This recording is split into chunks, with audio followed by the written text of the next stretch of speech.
Marshmallow Fanboy with another review.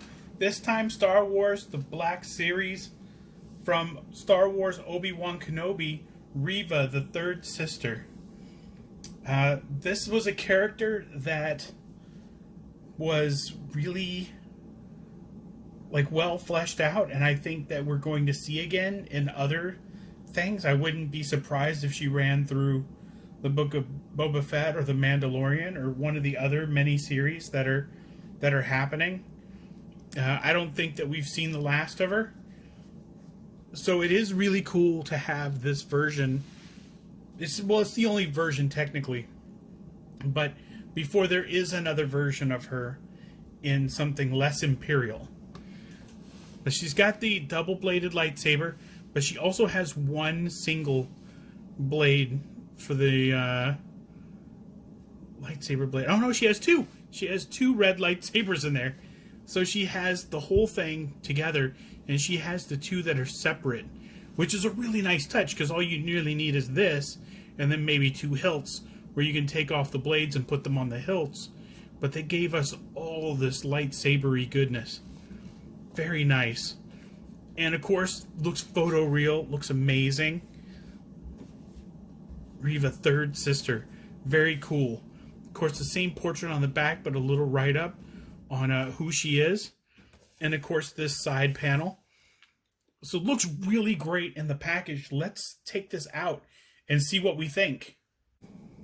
Okay, now that she's out of the package, let's take a closer look at Reva, the third sister. First, let's take a look at the hilts of the lightsabers. Very cool. Very cool.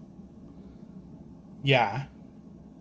That is unique. I don't know, maybe the other Inquisitors have lightsabers like that too, but I haven't seen hilts like that before. So that's really cool. And of course, they're meant to be opposite sides with the circle retracted.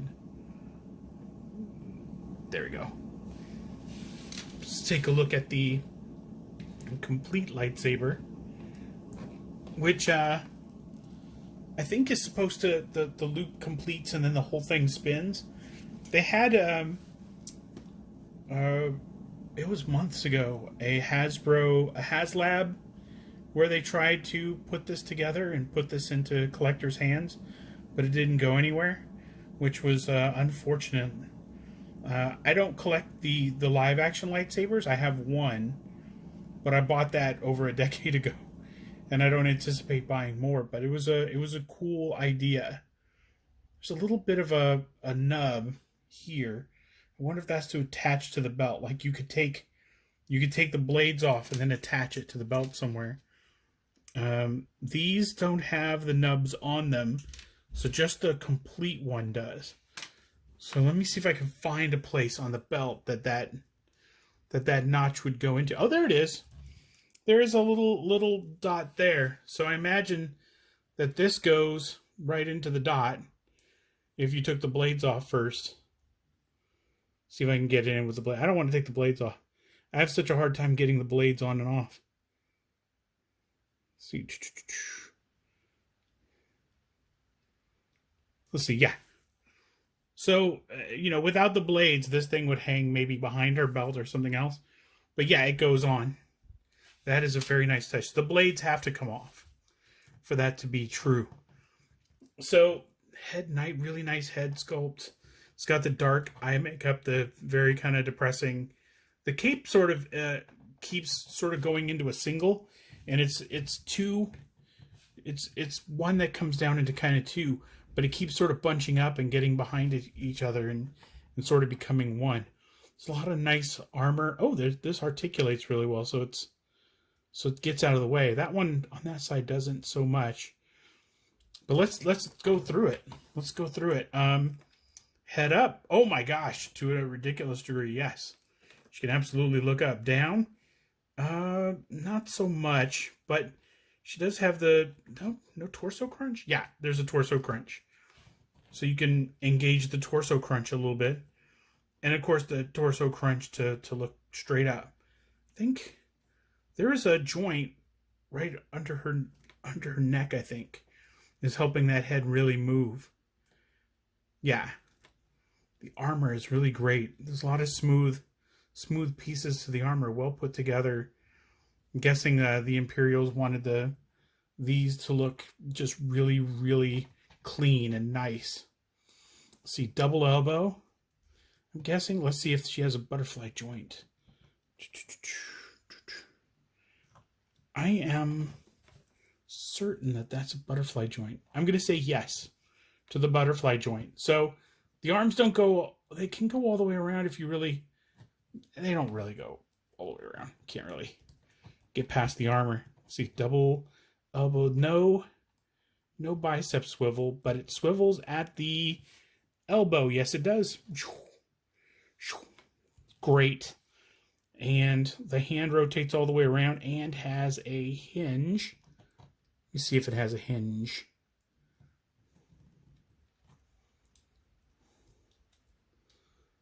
Some of these that don't have extra hands, the hands are so hard to get off. I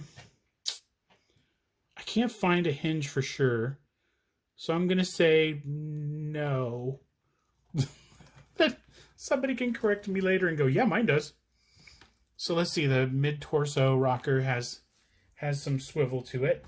That's nice. The legs, ball-jointed legs, the ball-jointed legs, and of course a thigh swivel.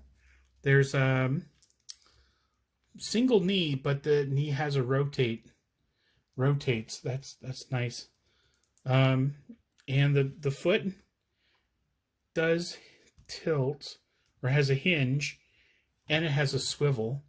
So I think that's all the points of articulation for Reva. It's a really solid figure. It's weird. The last figure I opened was Fennec Shand, and Fennec didn't have double jointed knees, or she didn't have she had the swivel at the knees and things like that. So a lot of familiar articulating. I wonder if this is like a new female buck, and maybe they're making a ton of the figures like this. I'm not sure. I'm not sure what to think about that. But it is a 100% satisfactory purchase. I'm happy to have it. I'm happy that she's part of Star Wars canon. I can't wait to see what else they do with the character. So until next time, enjoy your toys.